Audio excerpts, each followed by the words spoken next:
Bienvenue à tous. Nous nous mettons au bleu ce soir pour parler de prévention du diabète, cette maladie qui se propage à une vitesse inquiétante et qui touche plus de 460 millions de personnes dans le monde. Ce sont les chiffres de 2019.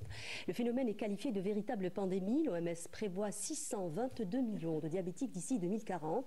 En Algérie, le diabète touche à peu près 15% de la population et presque autant de personnes sont prédiabétiques. En gros, on incrimine l'environnement ainsi que le non-respect des recommandations en matière d'hygiène de vie.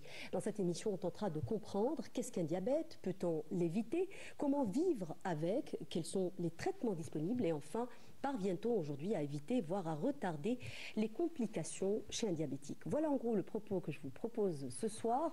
Et pour en parler, j'ai le grand plaisir de recevoir une habituée de l'émission, Dr Linda Oumnia. Bonsoir. Bonsoir Sarah. Vous êtes spécialiste en médecine esthétique et nutrition.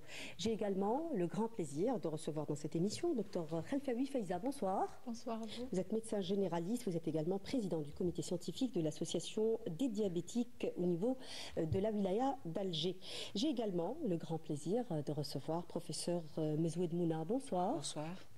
Vous êtes endocrinologue, diabétologue à l'hôpital de Bollorine. Et enfin, j'ai le grand plaisir également de recevoir professeur Zekri Samia. Bonsoir. Bonsoir Sarah. Vous êtes spécialiste en médecine interne au CHU Betraria, à l'hôpital Betraria. Vous êtes éducatrice soignante en éducation thérapeutique. Bienvenue à vous quatre. Ravi de parler de diabète en compagnie de 4 femmes qui font beaucoup justement pour la sensibilisation autour du diabète. Je commence avec les chiffres. Quelques chiffres pour commencer. Nous comptions en Algérie 8% de diabétiques en 2003, 10% en 2012, 14% à peu près en 2017. Ce sont les chiffres de l'enquête Stepwise, dans laquelle votre hôpital justement a été impliqué. Alors, on parle à peu près de 5 millions d'Algériens de diabétiques, sans parler des 30% qui l'ignorent et sans parler aussi des prédiabétiques qui sont malheureusement les diabétiques de demain. C'est une véritable épidémie silencieuse qui fait peur. Est-ce que vous pensez aujourd'hui qu'on peut juguler ces chiffres, professeur Zekri? On va au rythme dans lequel nous sommes, on va subir. En fait, il faut savoir que ce problème est mondial. Et tous les pays du monde essaient de contenir cette pandémie. C'est-à-dire qu'elle a une croissance qui est exponentielle. Et nous, ce qu'on voudrait, c'est au moins ramener ces courbes à des lignes parallèles. Et si on arrivait à faire ça, ça serait déjà un premier combat de gagner. Donc il faut absolument qu'on sensibilise la population pour ne pas grossir et pour éviter donc le diabète, particulièrement quand il y a des facteurs de risque, mais même quand il n'y a pas de facteurs de risque, s'il y a du surpoids et de l'obésité et de la sédentarité, on y arrive quand même. Oui. Et les chiffres en fait que vous donnez, moi j'ai envie d'utiliser une expression d'un ancien ministre, Allah yarhamou, qui disait les chiffres c'est comme la mini-jupe. Ça montre beaucoup de choses, mais ça cache l'essentiel. Dans la réalité, nous avons cette étude de Stepwise. Ça nous donne quand même une idée de l'ampleur du problème. Mais c'est uniquement, il faut savoir que c'était 14,4% chez des patients âgés entre 18 et 69 ans. Si vous prenez, si vous considérez le fait que le diabète augmente avec l'âge, donc la tranche à laquelle on ne s'est pas intéressé, c'est-à-dire les 70 ans et plus, ils vont avoir une prévalence encore plus forte. Donc finalement, c'est sous-diagnostiqué. Ça va alourdir encore. Et puis aujourd'hui aussi, on parle du rajeunissement aussi, du diabète de type 2 malheureusement. Donc on risque d'avoir des chiffres beaucoup plus importants, effectivement. Qu'on observe même chez l'enfant. Et c'est ça qui nous fait peur. Parce que lorsque le diabète atteint une personne d'âge, on va dire d'âge mûr, ou même âgé, en fait, ça ne va pas l'affecter beaucoup. Il n'aura pas le temps, ce diabète, de lui donner beaucoup de complications.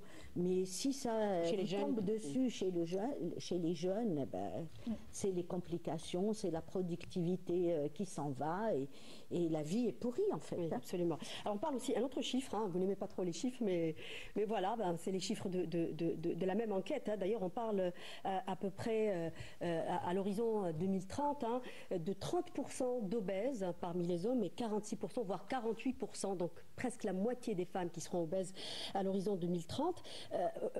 L'obésité est un facteur très important hein, dans l'avènement ou l'apparition du diabète.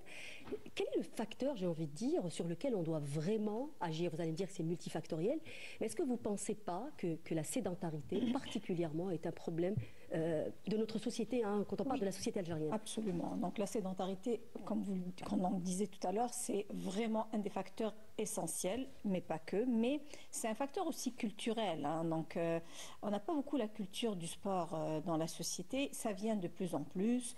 Les structures arrivent aussi. On a quelques structures, mais pas assez par rapport à la population et surtout pour les enfants. Donc l'obésité, c'est évidemment un déséquilibre énergétique, hein, donc les apports plus importants que les sorties, donc ce qui fait que la sédentarité et la transition économique et l'apport calorique très important par rapport à tout ce qu'il y a sur le marché. Avant on n'avait pas tout ça, donc maintenant c'est les yaourts, c'est les boissons gazeuses où il y a évidemment du sucre, donc du sucre rapide. Mais on trouve du sucre un peu partout. Voilà, un peu partout, des conservateurs, des colorants qui sont des perturbateurs hormonaux aussi, il ne faut pas oublier. Et évidemment le pain. On est, comme je dis à mes patientes, l'Algérien est pénophile, si ça peut se dire. L'Algérien adore le pain et le pain blanc. Et c'est très très difficile de le remplacer avec du pain complet, même si le pain complet reste. Il y a du sucre dans le pain complet, mais vu qu'il y a des fibres, donc ça ralentit un petit peu l'absorption de ce sucre. Donc évidemment, le sport est incriminé dans un premier temps, mais l'alimentation est incriminée aussi, également, voire plus par rapport à ça. Professeur Mezoud, je suis tentée par vous poser une question. Alors quand on élabore des stratégies de lutte contre le diabète, est-ce qu'on a tendance à se comparer à d'autres pays, par exemple, pour voir où en sont les autres, hein, parce que chez nous quand même ça ne va pas, hein, les chiffres sont exponentiels, comme nous disions au tout début de cette émission. Est-ce qu'on peut se comparer à des pays, par exemple, comme le Royaume-Uni ou comme la Suède, où le taux de diabète est quelque chose comme 4 ou 5%, où il est plus compliqué que cela, c'est-à-dire il y a peut-être des facteurs sur lesquels on ne peut pas vraiment agir. On se compare, mais on se compare souvent d'abord à ce qui est autour de nous. Donc plutôt les régions du Maghreb. Je cite ces pays parce que quand même ces pays ont réussi. Oui, on est d'accord. Voilà. C'est-à-dire que sur le plan économique, sur le plan alimentaire, sur le plan transition alimentaire, parce qu'on est sur un pays qui est en voie de développement, qui a modifié son alimentation. On est passé d'une alimentation méditerranéenne parfaitement équilibrée à une alimentation qui est une alimentation transformée. Et c'est ça qui a modifié notre poids. On était une population qui n'avait pas de surpoids ni d'obésité. C'était vraiment pas une problématique. On était sur une problématique inversée il y a 50 ans. On était sur des patients qui étaient en sous-poids. On essayait d'augmenter la malnutrition. On était en malnutrition. Absolument. Et on se retrouve avec de l'obésité. Donc vraiment, les problématiques sont, je pense, différentes. C'est clair que la prévention est le meilleur moyen pour arriver à améliorer les chiffres. Mais comparé à des pays, la Suède et tout, c'est pareil, c'est la prévention. C'est l'éducation thérapeutique. Moi, je pensais qu'on allait peut-être aussi parler d'un problème génétique. Hein. C'est pour ça que je vous dis qu'il y a des facteurs sur lesquels... C'est ça. C'est-à-dire qu'il y a des facteurs sur lesquels on ne peut pas forcément agir. Hein. Il y a effectivement l'alimentation et la culture, hein, d'une manière générale, mais il y a aussi peut-être un facteur génétique qui serait impliqué. Oui et non. C'est-à-dire que l'alimentation reste quand même un facteur évident. C'est-à-dire qu'avec le même patrimoine génétique, en mettant deux jumeaux dans deux familles différentes, avec une alimentation totalement différente, on a bien prouvé qu'il y en a un qui serait obèse et l'autre pas. D'accord. D'accord. Donc l'épigénétique est là, mais restera quand même dans notre objectif le fait que la prévention permet de lutter contre le reste. Vous êtes d'accord, professeur Zikri? En fait, quand on se penche sur la physiopathie de cette maladie, et ça a été très bien montré... Parce que ça fait partie des facteurs de risque. Hein. Oui, ça a été montré déjà sur les Indiens Pima d'Amérique. Au départ, c'est des gens qui bougeaient, qui chassaient, qui mangeaient peu et tout. On les a parqués dans des réserves, on les a mis devant le Coca-Cola frites et hamburgers, et ils sont devenus obèses et ils ont les taux de diabète les plus élevés au monde. Nous, qu'est-ce qui s'est passé? Alors, il ne faut pas oublier qu'on avait un régime qui était purement méditerranéen, c'est-à-dire porté beaucoup plus sur les produits de l'agriculture, etc. Et on ne mangeait pas beaucoup de viande. Et puis, il y a eu la guerre, la colonisation. Les Algériens étaient malnutris. Rappelez-vous la labnamine qu'on a dû faire pour faire grandir les enfants après. Et donc, pendant que vous êtes comme ça, peu nourri, votre corps va développer un gène de résistance à l'insuline. Et lorsque vous allez être mis devant l'abondance dont parlait le docteur Oumnia tout à l'heure, eh bien, vous n'allez pas résister. C'est-à-dire que l'insulinorésistance chez nous fait beaucoup plus de mal que ce qu'elle ferait dans les pays développés parce qu'ils n'ont pas changé. On a compris. On a compris. Alors, autre problème, alors là, on est en train de parler de la prévention primaire, hein. Il y a aussi la prévention secondaire. Hein. Je rappelle juste à titre d'exemple, 28% des dépenses de la CNAS, voire 30% sont dédiées à la prise en charge des diabétiques. Mais on se pose quand même la question, hein, à voir qu'aujourd'hui, on a à peu près 10% ou 15% de diabétiques qui seraient amputés. Donc, finalement, c'est un échec dans la prévention, même s'il y a beaucoup de dépenses. Et puis, est-ce qu'il y a aussi la problématique de l'accès aux soins qui se pose aujourd'hui, c'est-à-dire même dans la prévention secondaire? Dans la prévention secondaire, bon, c'est un énorme chantier, je voudrais dire. Il y a une partie qui est liée... Est-ce que nos malades, vous qui êtes dans une association, oui, hein, vous les voyez aussi en consultation, est-ce que nos malades ont accès aux soins? Il y a un accès, on ne va pas quand même nier l'évidence. Le patient diabétique est assuré à 100%, les médicaments qui sont disponibles, le malade a accès, sauf qu'on a de nouvelles molécules qui ont été mises récemment sur le marché. On était vraiment ravis qu'ils soient disponibles sur le marché. On a un peu plus de difficultés vu qu'il y a des contrôles à faire. On doit passer au niveau de la CNAS pour avoir l'accord médical, pour avoir une médication pendant 3 mois, qui, au bout du 3 mois, est-ce qu'elle sera renouvelée ou pas? Il faut toujours revoir avec le médecin de la CNAS, les bilans. Il y a des lenteurs, on va dire, un peu bureaucratiques. Donc les patients, déjà, ils sont malades, ils ont leur pathologie. Aller faire la queue au niveau des centres de CNAS pour pouvoir accéder à leur traitement. C'est rédhibitoire, c'est-à-dire ils finissent par abandonner. Voilà, ils vont vous demander de leur changer la médication, tout simplement. Moi, je veux partir faire ma consultation chez mon médecin, partir chez mon pharmacien, récupérer mes médicaments et rentrer chez moi. Tout simplement, hein. Vu qu'il y a tous ces contrôles-là, c'est devenu un peu plus difficile, que ce soit pour le soignant ou pour le soigné. Parce qu'en fait, c'est des médicaments qui ont prouvé leur efficacité. Vous avez parlé tout à l'heure des dépenses qui étaient fournies par la CNAS chaque année, et on a en contrepartie toutes les complications. Il faut voir aussi l'efficience. Si je dépense de l'argent, il faut que je vois le retour sur investissement. Donc, qu'est-ce que je gagne si je rembourse tous ces médicaments? Les doses d'insuline que les patients utilisent, est-ce qu'elles sont vraiment utilisées ou pas? Donc, il y a tout un travail à faire parce qu'on doit expliquer aux patients. Moi, je suis dans une association. Effectivement, je récupère par le biais des patients et par le biais des officines les médicaments qui sont en surplus. Et je peux vous dire qu'il y a beaucoup de médications qui sont prescrites et qui ne sont pas prises par les malades eux-mêmes. Hein. Donc, très honnêtement, il y a un grand débat à avoir. Je pense qu'on doit avoir une vision globale par rapport aux malades, vérifier si le malade prend son traitement, quitte à établir un contrôle. J'aimerais bien, au bout d'1 an, faire un contrôle, vérifier si le malade est aux objectifs ou pas, et à ce moment-là, reparler avec le malade si on continue la médication ou pas. Donc là, ça devient un peu problématique pour l'accès aux soins, parce qu'on a des médicaments, mais en même temps, le patient ne peut pas toujours avoir le médicament. Ça, c'est un peu compliqué. Est-ce qu'on n'a pas compris, docteur Zekele, parce qu'aujourd'hui, on est quand même dans l'idée, ou j'ai envie de dire dans la logique de la rationalisation des dépenses, hein, on le dit tout le temps, hein, que ce soit dans la santé ou ailleurs. Est-ce qu'on n'a pas compris quand même que l'investissement dans ce type de traitement, hein, les traitements innovants, nous en parlions avant l'enregistrement de cette émission, justement, les fameux GLP-1 ou les SGLT2, qui sont aujourd'hui des traitements qui protègent, hein, le malade justement des complications. Est-ce qu'on n'a pas compris que l'investissement dans ce type de médicaments serait une économie de santé? En fait, je pense que ce n'est pas qu'on ne l'a pas compris, hein, parce que pendant des années, nous l'avons clamé sur tous les toits, partout. Je ne parle pas des professionnels, hein, oui, je parle des décideurs. Mais les décideurs nous ont répondu. La preuve, c'est que depuis une année à peu près, ces médicaments ont été... en fait, remboursés. Voilà, ont eu non seulement leur AMM et ont été remboursés. Maintenant, est-ce que ces médicaments s'adressent à tout le monde? Non. En fait, il faut déjà que ce soit un patient qui a déjà des manifestations, soit d'athérosclérose ou encore qui a une atteinte cardiaque, l'insuffisance cardiaque ou une atteinte rénale. Qui est déjà en état de complication. Voilà. Et donc, il faut comprendre un peu la CNAS.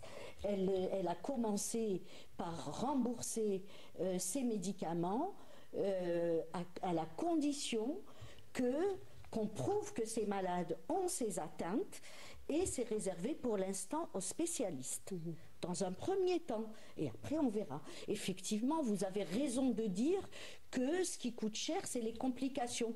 Mais gagnons déjà le combat, par exemple, de l'adhérence thérapeutique. Vous savez, l'OMS dit qu'il y a 50% des patients qui ne sont pas adhérents.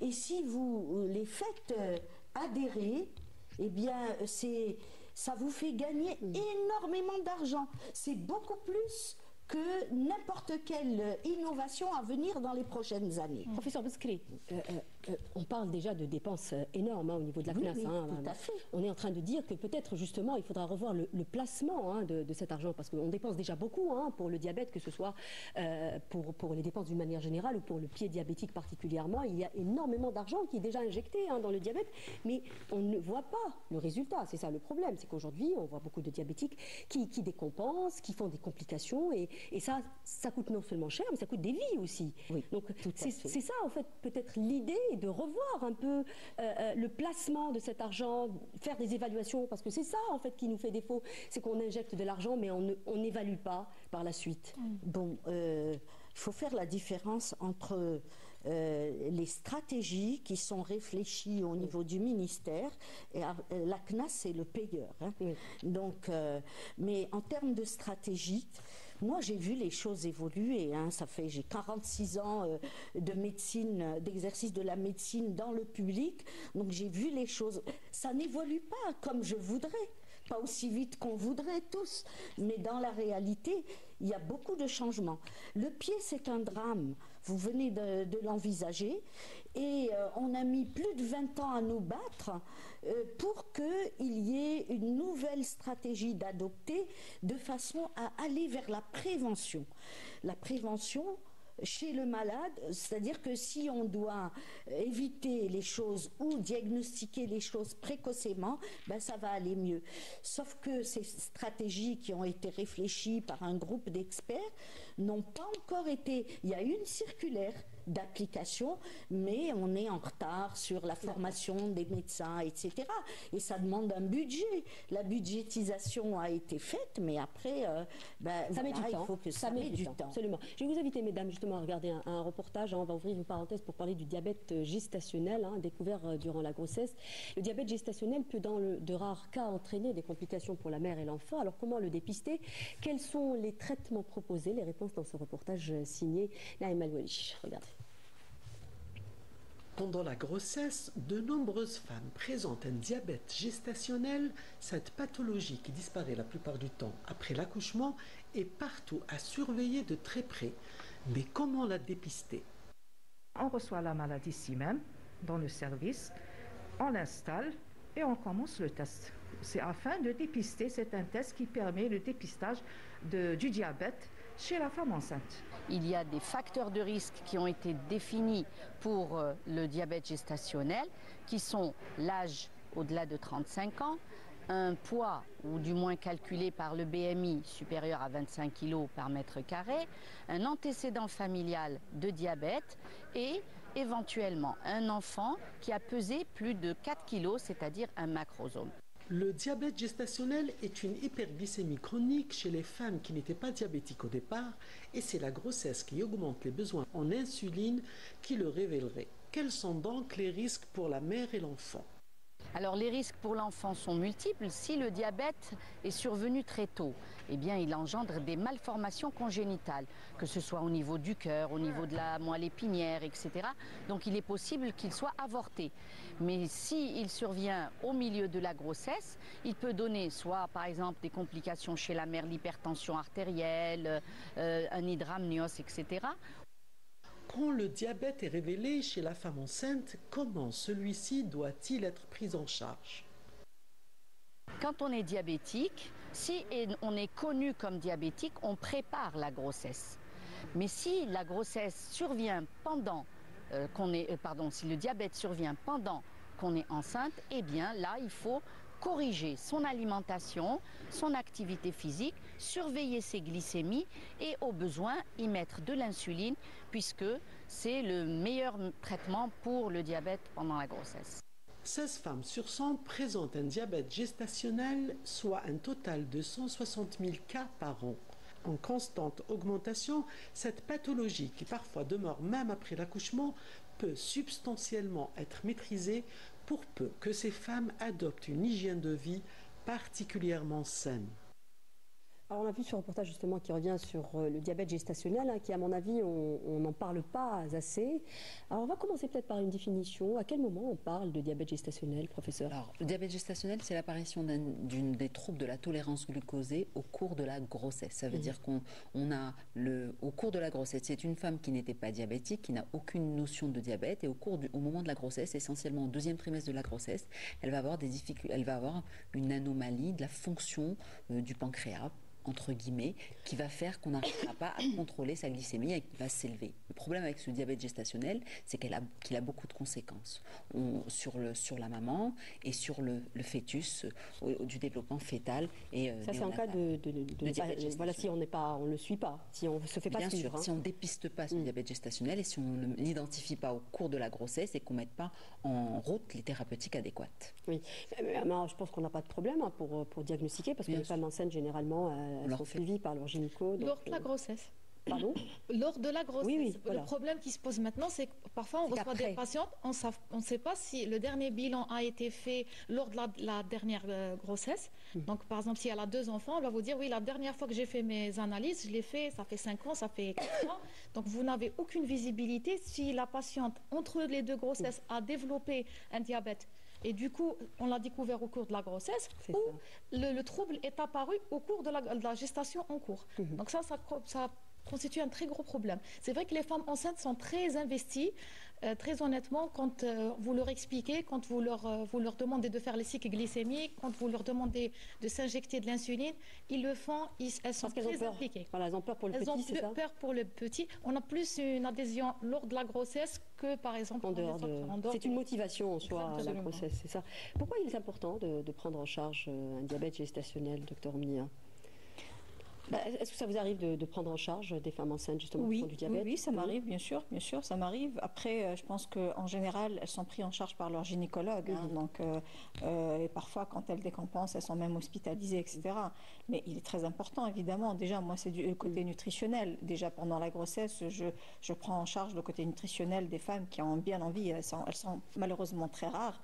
Mais quand c'est une patiente qui a commencé déjà avec moi, elle continue avec moi même pendant la grossesse. Et l'idée, si elle est déjà diabétique, c'est de lui instaurer une alimentation anti-inflammatoire, parce que sachant que le diabète a un paramètre inflammatoire, donc une alimentation anti-inflammatoire, ce n'est pas un régime, c'est une manière de s'alimenter, donc d'éviter tout ce qui est aliments pro-inflammatoires et évidemment de préconiser les aliments anti-inflammatoires qui sont juste les aliments sains. Et en gros, cette alimentation anti-inflammatoire, mis à part quelques détails, c'est une alimentation méditerranéenne et saine, mais pas plus. Quelle est la part des femmes qui peuvent garder justement un diabète après un diabète gestationnel? Est-ce qu'on a une idée? En fait, moi j'aimerais déjà qu'on donne des messages à la population. Les femmes qui font un diabète gestationnel. Elles vont être motivées, comme disait ma collègue à l'instant, parce qu'elles veulent garder ce bébé. Elles ont peur pour Mais le il bébé, faut, voilà. il faut qu'elles soient motivées pour l'après. Le problème, c'est que 50% d'entre elles risquent de devenir diabétiques. Oui. Et donc, il faut absolument qu'elles continuent à se faire suivre et bilanter en fonction des facteurs de risque qu'elles ont. Et c'est le médecin qui va décider avec quelle séquence elle va faire des bilans de dépistage, de surveillance. Donc la part, c'est à peu près quand même une femme sur deux. Hein. Ah oui, quand énorme. on a fait un diabète gestationnel, On 50%. a 7 fois plus de risque de faire un diabète. 7 fois plus, exactement. Le risque est multiplié énorme. par 7. C'est énorme. C'est quoi les risques proprement dit sur le petit, par exemple? Sur le petit, c'est déjà un gros bébé, la macrosomie. La macrosomie, Ça, c'est que nous entendions dans le reportage. Tout se passe bien au départ. Si on peut avoir des malformations, si c'est très précoce, sinon c'est une macrosomie, c'est un accouchement prématuré, c'est une prématurité, une anomalie des membranes hyalines avec des difficultés respiratoires le bébé, des hypocalcémies chez le nouveau-né. Donc il y a beaucoup de complications. Ça, c'est quand on n'arrive pas à équilibrer sa glycémie, c'est ça? Bien sûr, bien sûr. L'objectif vraiment est très strict pour la femme enceinte. Donc c'est avoir des glycémies beaucoup plus basses qu'un diabétique tout venant. Donc c'est encore plus compliqué, sachant que la maman est enceinte, qu'elle a des envies, donc c'est beaucoup plus compliqué d'arriver à obtenir. Il y a c'est vrai la motivation. Il y a celles qui ont tout le temps faim aussi. Il y a le côté motivation, mais voilà, il y a des envies. C'est compliqué de les restreindre à tout ça. Et puis souvent on fait un régime alimentaire pas restrictif, et si on n'arrive pas, on peut aller jusqu'à l'insulinothérapie. Oui. On n'a pas la possibilité de donner des médicaments oraux pendant la grossesse du diabète gestationnel. Ça c'est compliqué. Et du coup, on est obligé d'insuliner, et donc c'est un peu compliqué pour la femme enceinte. Oui. Alors les facteurs de risque sont les mêmes, les facteurs de risque du diabète sont les mêmes chez la femme. Gestationnel, en fait. D'ailleurs, quand est-ce qu'on va aller à le dépister tout à fait au début de la grossesse?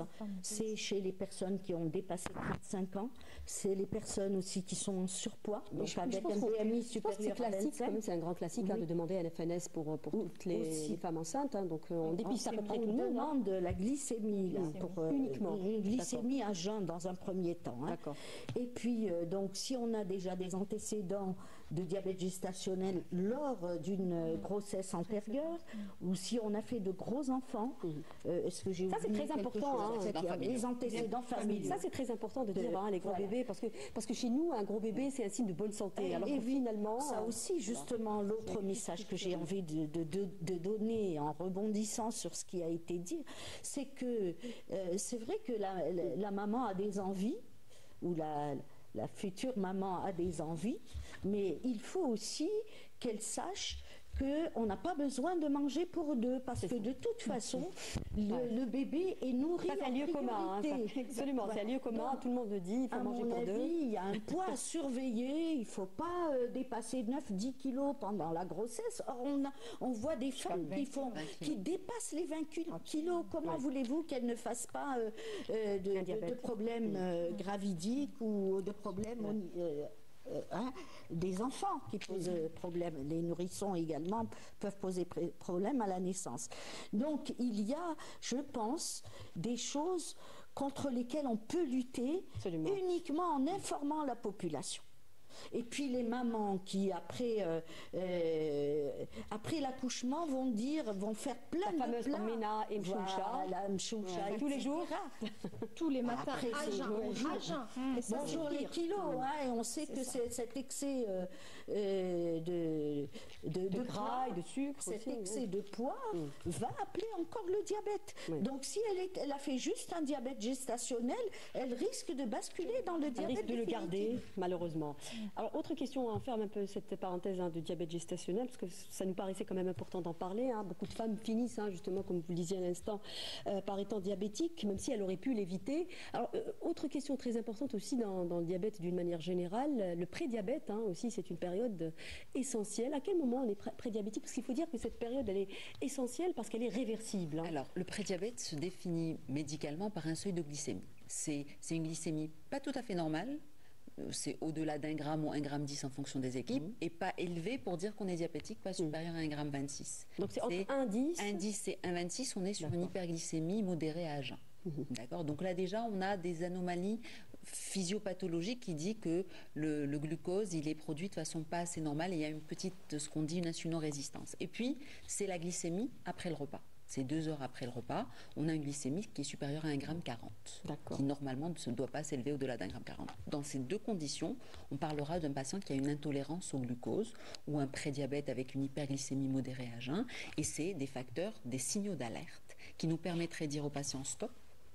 Il faut remettre une activité physique, remettre une alimentation équilibrée et qui pourrait être réversible. Parce qu'à ce moment-là, l'insulinosécrétion n'est pas encore complètement altérée. Et donc, on est vraiment sur un signal d'alerte qui permettrait de faire marche arrière. Oui, c'est un point très important. D'où le dépistage le plus précoce et à apprendre à faire des glycémies à jeun chez tout patient qui vient en consultation pour toute autre raison avec une obésité, une hypertension. Des glycémies. D'accord. Docteur Rifawi, alors vous faites pendant tout le mois de novembre des dépistages, j'imagine. Vous en trouvez beaucoup, des prédiabétiques, et est-ce qu'ils sont là, justement, est-ce qu'ils font attention Au fait, est-ce qu'on arrive à les suivre parce qu'il ne faut pas les lâcher dans la nature, c'est ça qui est un peu... Voilà. Un prédiabétique, il ne faut surtout pas lâcher. Il faut qu'ils adhèrent, encore une fois. Mais il ne faut pas leur faire trop peur non plus. Moi, je pense qu'il faut rester au juste milieu, leur expliquer ce qui se passe dans leur corps, leur dire... Certes, vous n'êtes pas diabétique, mais vous n'êtes pas loin d'être diabétique. Donc, si on prend les statistiques, on a sur 10 malades prédiabétiques, on aura 3 malades qui redeviendront normales, 3 malades qui resteront prédiabétiques et 4 patients qui vont malheureusement devenir diabétiques. Donc, si vous leur expliquez que pour le moment, la balle est encore dans leur corps et qu'on peut encore faire quelque chose, très honnêtement, les gens adhèrent. Sauf qu'il faut savoir leur parler, il faut savoir leur expliquer que la solution, ce n'est pas de faire des régimes drastiques pendant une courte durée ou faire des exercices physiques qui durent pendant des heures, parce qu'on a des patients, au début, ils sont très motivés, ils vous suivent et tout, mais au bout de 2-3 mois, ils se relâchent. Donc, expliquer que ça va se faire plutôt dans le temps, que c'est plutôt une hygiène de vie qu'un régime strict, très dur et tout. Donc, expliquer qu'ils peuvent manger algérien, ils peuvent manger traditionnel, ils peuvent manger selon leur envie. Mais posez peut-être la question justement, docteur. Voilà. À ce stade, l'alimentation, on doit la changer ou pas? On doit la changer. En fait, moi, j'adore parler de l'alimentation dans l'ordre. C'est des nouveaux consensus où on parle, en particulier chez le prédiabétique ou chez le diabétique. Ça, même pour les personnes saines, absolument. Manger dans l'ordre, c'est quoi? C'est manger les fibres et les protéines, ensuite manger les glucides et les lipides. Mais évidemment, il n'est pas question de déstructurer un couscous ou déstructurer une paella, ou on va pas leur dire manger les légumes. Donc l'idée, c'est quoi? C'est de manger une entrée, une salade de crudité avant chaque repas. Même, comment va agir cette salade de crudité, carottes râpées, fenouil râpé, vraiment beaucoup de fibres. Ce sont des fibres. On considère l'estomac comme un évier et on mettra ces fibres qui vont un petit peu boucher cet évier. Et quand on viendra ramener le couscous, ou comme disaient les plats traditionnels ou les plats riches en glucides ou des pâtes ou un hamburger, ce sucre qui va être absorbé, la pointe de la glycémie ne sera pas en pointe et la pointe de l'insuline non plus. Donc la courbe sera plus basse et au fur et à mesure dans le temps, cette prise, c'est une manière de s'alimenter, toujours avoir, et en plus on est déjà un petit peu rassasié, le fait d'avoir pris une entrée de fibres, plus cette glycémie qui va être de moins en moins en pointe. C'est pas comme quand on prend du sucre directement à jeun, on a très faim et on mange une assiette de couscous. Ça, la glycémie va monter beaucoup plus vite que si on ralentit l'absorption de sucre avec une bonne assiette de fibres et de crudité. Oui. Alors, on a parlé d'un gramme 10 jusqu'à 1,26 g. Donc à 1,26 g, on est diabétique. C'est ça. À partir d'un gramme 26. De 1,26 g, mais en fait, on doit répéter une deuxième fois l'examen quand il s'agit de la glycémie à jeun. Mais maintenant, on a aussi un autre test, c'est celui des 3 mois, l'hémoglobine glyquée. À partir de 6,5, on est diabétique. Et là, on ne nous demande pas de refaire une deuxième fois, puisque c'est une moyenne des 3 mois passés. Et entre 5,7 et 6,4, vous êtes en prédiabète. Donc, avec ces hémoglobines glyquées, ça nous permet très vite de dire aux patients, voilà, vous avez ce temps-là pour agir. Et moi, j'aimerais aussi qu'on apporte une note d'espoir, hein, parce qu'on n'est pas là que pour faire peur aux gens, on est là pour essayer d'être dans la prévention. Donc, quand on est dans le prédiabète, vous l'avez dit tout à l'heure, effectivement, les choses sont réversibles. On peut, si ce n'est redevenir normal, du moins retarder l'échéance du diabète, lorsqu'on a déjà une prédisposition génétique. Et puis la retarder, c'est déjà bien. Mais moi, la note d'espoir que je vais apporter, c'est aux diabétiques. Parce qu'avant, on disait, pour le diabète de type 2, quand il est là, il n'est pas réversible. Au jour d'aujourd'hui, nous avons des études qui ont montré qu'on peut guérir, si on agit très vite, dans les 2 premières années, voire les 6 premières années, on peut revenir à un prédiabète, voire même à la normalité. Le tout est de changer de comportement alimentaire, comme disait le docteur Omnia, et également, surtout, de ne pas, de rompre avec la sédentarité, donc faire de l'activité physique. Bouger, voilà. Si je peux... Alors, nos malades... Oui, allez-y, si je peux rajouter juste un point, et faire des contrôles routiniers. Parce qu'en fait, le problème qu'on trouve régulièrement, c'est qu'on a des patients qui nous ramènent des bilans anciens, 5 ans, 6 ans avant, ils étaient tout à fait normaux. Pendant la durée des 5-6 ans, il n'y a aucun bilan qui est fait. Grâce aux visites routinières à la médecine du travail ou bien lors du déclenchement d'une complication, c'est comme ça qu'ils découvrent qu'on a un diabète. En fait, vous avez un peu anticipé sur ma question, parce que j'allais dire justement, nos malades arrivent à quel stade justement? Est-ce qu'ils viennent par leur propre gré, c'est-à-dire uniquement comme ça pour se faire dépister, ou généralement parce qu'ils ont un problème de santé? Ça dépend où. Moi je suis diabétologue, donc ils viennent souvent avec un diabète. D'accord. Donc s'ils viennent en diabète, dans quelle situation ils viennent en diabète? Alors on a 2 catégories. On a des patients qui viennent avec des glycémies à peine diagnostiquées à 1,26 g avec des au tout début de la maladie à peine élevées. Et puis on a aussi encore une bonne partie de patients qui viennent avec ce qu'on appelle la fameuse hémoglobine glyquée qui remonte. On a dit 6,5 pour dire diabète, ils viennent à 14%. Donc on est sur des glycémies majeures et des glycémies qui étaient de l'ordre de 3 grammes depuis. Donc ils sont là depuis quelques temps déjà. Ils sont là depuis au moins plusieurs années. Alors au prédiabète, pas de symptômes.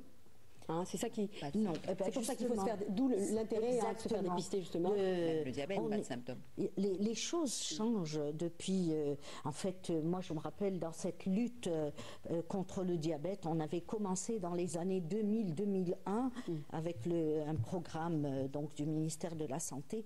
Mais tout à l'heure, Sarah, vous avez annoncé qu'on a 30% de patients qui s'ignorent comme étant. Mais vous savez à combien on était au départ? On avait juste 2 tiers qui s'ignoraient. 2 tiers. Donc on a fait quand même beaucoup de chemin depuis. Absolument.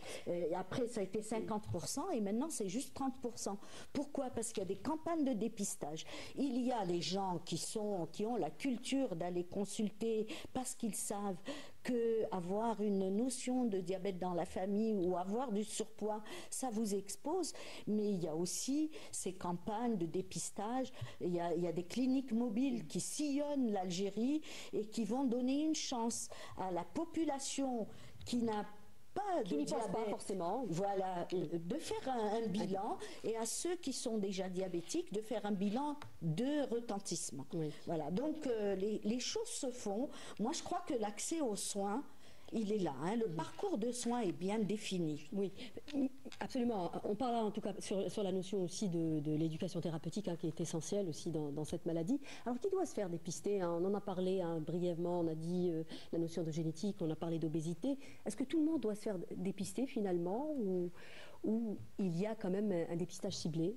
On a quand même des indicateurs, comme l'a bien précisé le professeur Zekri, quelqu'un qui a un antécédent familial de diabète. Un parent, éventuellement. Voilà, un parent qui fait un diabète, qui a un âge de plus de 35 ans, quelqu'un qui est en obésité, une personne... Le périmètre abdominal aussi, ça c'est très important. Exactement. Donc tous ces facteurs-là, ils vont nous pousser quand même à faire un contrôle. Ça ne veut pas dire que si je vais aller faire un dépistage, que je suis diabétique. Non, je veux juste contrôler à quel niveau je suis. Ça serait bien de faire par exemple un bilan annuel. La CNAS propose de faire des prélèvements au niveau des centres CNAS. On a des laboratoires d'analyse médicale.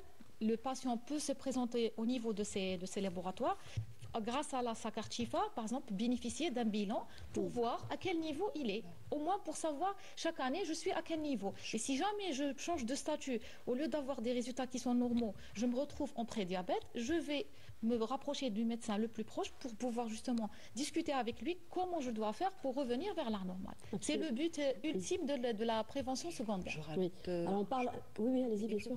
Pour pour le dépistage, c'est l'âge, tout ce qui est obésité, et puis tout facteur de risque cardiovasculaire associé. Donc quelqu'un qui est hypertendu, qui a une dyslipidémie, doit être dépisté du diabète annuellement.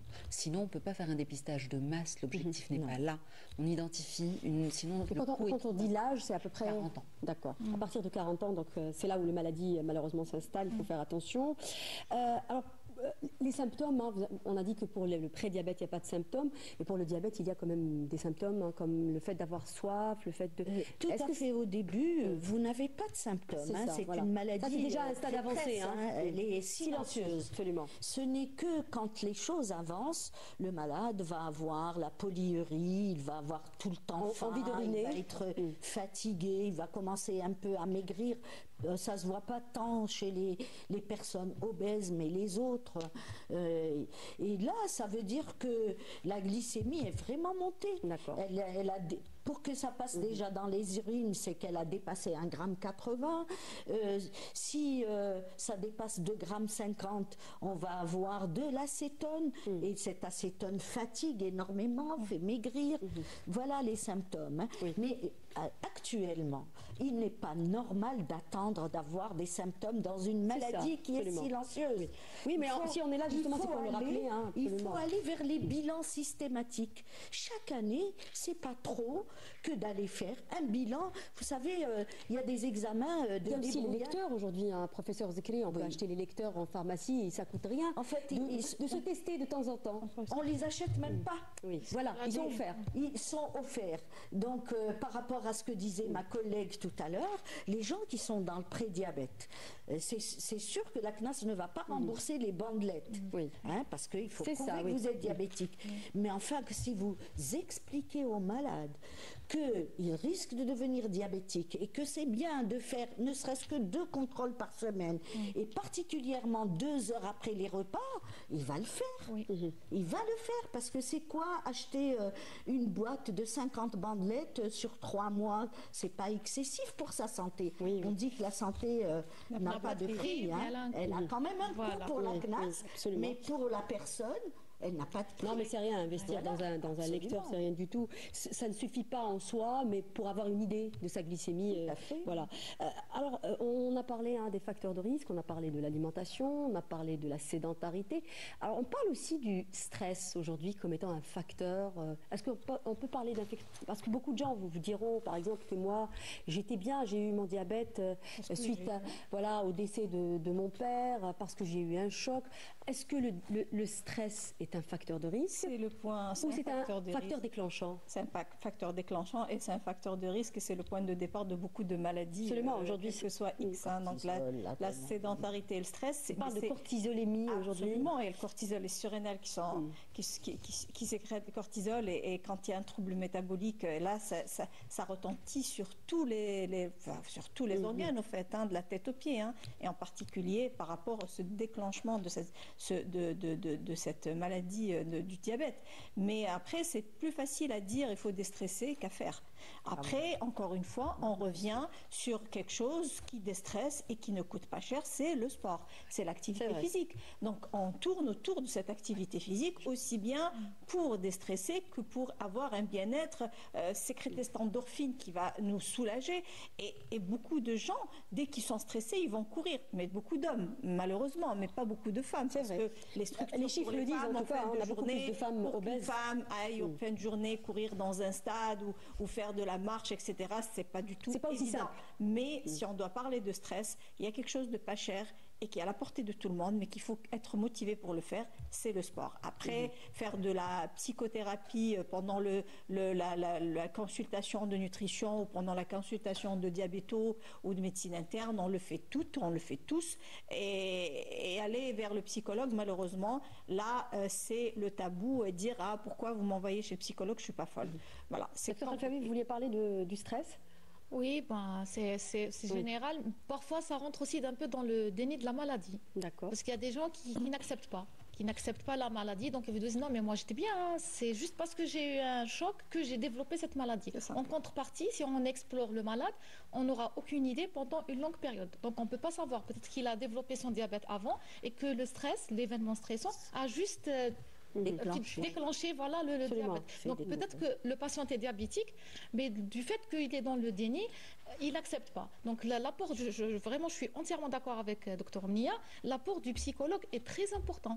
Discuter de la maladie, expliquer pourquoi est-ce que c'est pas de votre faute si vous êtes diabétique. On peut tous devenir diabétiques.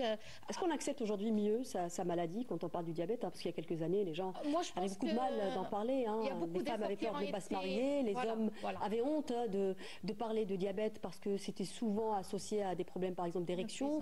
Est-ce qu'aujourd'hui, on en parle plus facilement? Moi, je pense qu'on en parle beaucoup plus facilement, que la parole s'est libérée grâce au travail qui a déjà été effectué. On fait beaucoup de communication, de pédagogie, peut-être. Le travail de proximité, par exemple, nous, au niveau de l'association des diabétiques, on a des diabétiques de type 1, des jeunes filles qui ont fait qui présentent un diabète de type 1, qui sont universitaires. Déjà, on les implique dans le travail de l'association. On ne fait pas que leur expliquer ce qu'il y a lieu de faire et tout, on les implique. Donc, lors des journées de dépistage, par exemple, elles sont avec nous, on fait le dépistage. S'il y a des diabétiques, elles peuvent quand même discuter entre elles pour pouvoir, on va clarifier un peu plus les choses, démocratiser un peu la parole, parce que qu'on le veuille ou non, moi je suis médecin, et il y a un malade à côté de moi. Si un malade communique avec un malade, c'est encore mieux. Ça va plus simplifier les choses. Moi, je pense qu'on a fait un grand pas en avant. Ceci dit, c'est pas toujours évident. Oui, il reste beaucoup à faire. Hein, c'est pour ça que je pense qu'il est notre devoir d'expliquer, surtout par rapport à... La jeune fille reste stigmatisée. Voilà. Le type 1, le diabète de type 1 chez la jeune fille reste toujours stigmatisé. Et pourtant, maintenant, les moyens existent pour que cette personne puisse se marier, avoir des enfants et mener à bien ses tâches. Et pourtant, donc, vous comprenez pourquoi est-ce que les jeunes filles ont tendance à cacher leur maladie. Voilà, et ça c'est un travail à faire auprès de la société. Bah oui, si on en parle, en tout cas c'est pour ça aussi, hein, cette émission sert en quelque sorte à secouer un peu les consciences collectives, hein, pour dire que la maladie n'est pas un tard, hein, et que n'importe qui peut être malade, hein, surtout le diabète de type 1, parce que généralement c'est une maladie auto-immune sur laquelle on peut pas agir. On ne peut pas la prévenir. C'est ça, on ne peut pas la prévenir comme le diabète de type 2. Une question, professeur Zekri, sur justement les prédiabétiques, est-ce qu'aujourd'hui on les traite? Parce que quand même, peut-être dans la prévention, il faudra aller tarir la source, à la source, hein, j'ai envie de dire, et peut-être prendre en charge les prédiabétiques serait une solution aussi. Alors, pendant des années, on disait pour les prédiabétiques, c'est le changement donc de comportement alimentaire et l'activité physique. Et moi, personnellement, j'ai fait partie d'une école qui traitait avec les médicaments à l'appui. Le prédiabète. Le prédiabète. Et depuis 2022, la FDA, donc l'association américaine,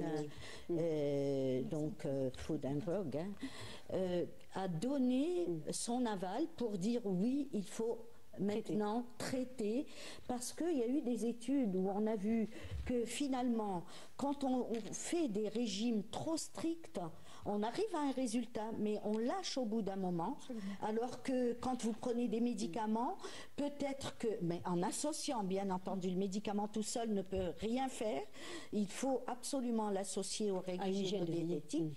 Et à ce moment-là, ça va plus dans la durée. Les gens n'abandonnent pas. D'où l'intérêt de ne pas faire de régime trop restrictif, parce qu'on lâche et ça fait un gain de poids yo-yo. Et puis donner des médicaments dont la metformine est connue maintenant. On les donne aujourd'hui, hein, on prescrit. Nous, en tout cas, nous, on les a prescrits hors AMM, mais en expliquant, en prenant, en éclairant le malade, vous savez, parce que quand c'est pas, c'est hors AMM. S'il y a un problème, le malade peut se retourner contre vous. Donc, si vous avez des convictions, il faut dire que l'AMM, c'est l'autorisation de mise sur le marché. L'autorisation de mise sur le marché. Mais si vous avez des convictions, que vous expliquez aux malades et qui vous disent, moi, je préfère m'aider avec ces médicaments, bon, vous lui faites signer un papier pour vous protéger et vous le donnez. Seulement, ils ne seront pas remboursés. Mais ce n'est pas des médicaments qui coûtent excessivement cher. Mais ils peuvent les payer de leur poche. Madame Zekri, la metformine était à un moment donné un petit peu trop prescrite à n'importe qui, en particulier des patientes qui voulaient maigrir et sans prédiabète, et elles venaient, je veux de la metformine pour maigrir, etc. Alors qu'il y avait un peu comme l'Ozempic aujourd'hui. Voilà, c'est un peu victime de sa réputation. Les du GLP-1 ont été détournés de leur objectif premier. C'était mis en place pour des diabétiques et très souvent, même les firmes qui les fabriquent ont tiré la sonnette d'alarme en disant nous, on ne peut pas fabriquer autant parce que les obèses, au jour d'aujourd'hui, maintenant, il y a des analogues du GLP-1 et d'autres aussi, comme le terzipatide et tout, qui s'adressent aux diabétiques, aux obèses sans diabète. Donc maintenant, on a la distinction entre les deux. D'accord. Mais ils sont pas encore en Algérie. Il ne nous reste pas beaucoup de temps. Il faut qu'on termine sur l'éducation thérapeutique, un point très important. Nous en parlions tout à l'heure. Alors aujourd'hui, est-ce qu'on a une adhésion de nos malades? Est-ce qu'on arrive là aussi à faire adhérer nos malades à l'observance pour éviter justement les complications? On arrive à faire adhérer les patients, oui. Il y a encore beaucoup de travail sur l'éducation thérapeutique. On a beaucoup à faire encore parce qu'on a besoin de... Le rôle du malade dans une maladie comme le diabète est essentiel. Il est partenaire. Il est partenaire et pour ça, l'éducation thérapeutique est importante. On en parlait tout à l'heure. C'est vraiment arriver à faire des groupes de parole, arriver à éduquer sur l'alimentation, arriver à éduquer sur la nutrition, arriver à éduquer sur les complications. Et on doit organiser ça dans des séances claires, établis avec des éducateurs qui sont souvent normalement des infirmiers formés à cela, et il y a encore des soucis sur cette partie-là. Dans les grandes villes, dans les grands centres, oui, mais ailleurs, ça reste plutôt le rôle maintenant du médecin généraliste ou du médecin spécialiste qui fait d'éducation thérapeutique en consultation spécifiquement, mais on a besoin d'aller à une autre étape, et là, il y a encore du travail à faire pour l'éducation thérapeutique. Docteur Mia, c'est quoi l'alimentation d'un diabétique? Alors, pendant longtemps, on a dit qu'il faut arrêter le sucre, il faut arrêter moi, les fruits. J'ai pas de stigmatisation. C'est quoi l'assiette d'un diabétique? Je ne veux pas avoir une stigmatisation par rapport à l'assiette du diabétique. Pour moi, c'est l'assiette saine. Et l'assiette saine est destinée à tout le monde, parce qu'il n'est pas question qu'il ait une assiette différente de l'assiette de toute la famille.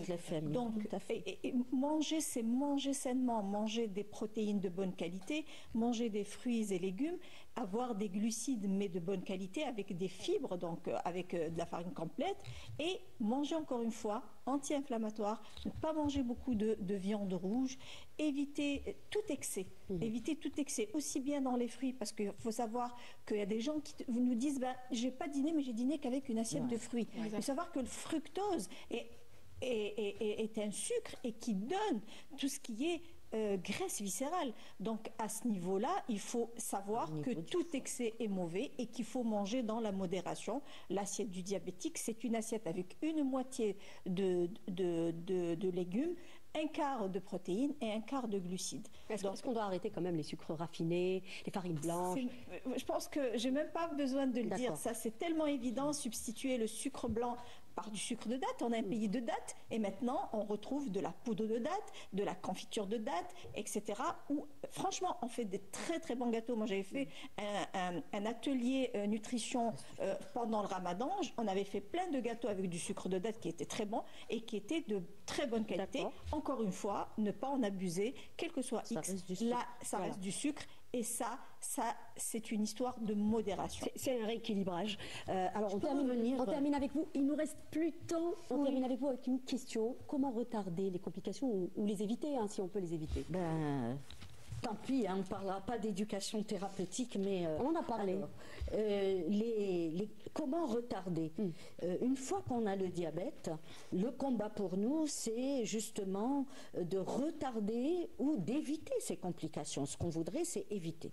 Mais pour les éviter, il va falloir observer les règles hygiéno-diététiques et prendre ces médicaments. Les médicaments, on les prescrit pas juste sur une ordonnance et après le malade, il les laisse, comme disait notre collègue, dans la pharmacie pour nous les ramener après. Si vous ne le prenez pas, c'est comme si vous prenez que la moitié, c'est comme si ne vous faisiez rien. Au contraire, vous allez vous empoisonner parce qu'il y aura des effets secondaires et vous n'aurez pas l'efficacité. Donc, il faut écouter vos médecins. Il faut suivre les séances d'éducation thérapeutique parce que c'est fait pour ça aussi, pour régler les problèmes d'adhérence thérapeutique et faire des bilans régulièrement. C'est pour ça que sert le contrôle. Il y a le contrôle des 3 mois pour avoir son renouvellement d'ordonnance et au bout d'un an, on fait le point sur tout pour voir s'il y a des complications ou pas. Voilà, on s'arrête là, il nous reste plus de temps, on a même débordé. Merci mesdames d'avoir participé à cet effort de sensibilisation. J'espère qu'on a pu répondre à une partie des questions que vous vous posez au sujet du diabète. C'est un sujet énorme, c'est un sujet fleuve qui mérite plus qu'une émission. Cette émission est à présent terminée. Merci de nous avoir prêté attention. Faites attention à votre santé. Écoutez les conseils de nos convives. Je vous revois samedi prochain. Au revoir.